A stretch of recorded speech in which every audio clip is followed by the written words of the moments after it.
తిరుమల వెళ్లేందుకు తిరుపతికి నిత్యం కొన్ని వేల మంది వివిధ ప్రాంతాల నుంచి భక్తులు వస్తూ ఉంటారు.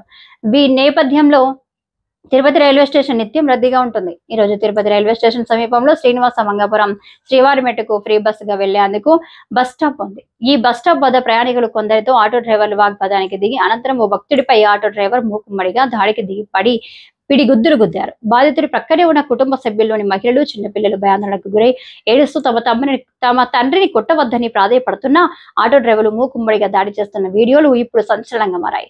దాడికి ప్రధాన కారణం ఆటో డ్రైవర్ చెప్పినంత డబ్బులు ఇవ్వలేదన్నందుకు వాగ్వాదాన్ని మొదలైనట్టు స్థానికులు తెలుపుతున్నారు. ఇప్పటికే తిరుపతిలో అనేక రకాలుగా నేరాలు వెలుగు చూస్తున్న క్రమంలో నిన్ననే ఓ యువకుడిని చితకబాదిన ఘటన మరొక ముందే ఈ రోజు యాత్రికులపై దాడి జరగడంతో తిరుపతిలో నేరస్తులపై పోలీసులు కఠిన వైఖరి వ్యవహరించాలని స్థానికులు యాత్రికులు కోరుతున్నారు.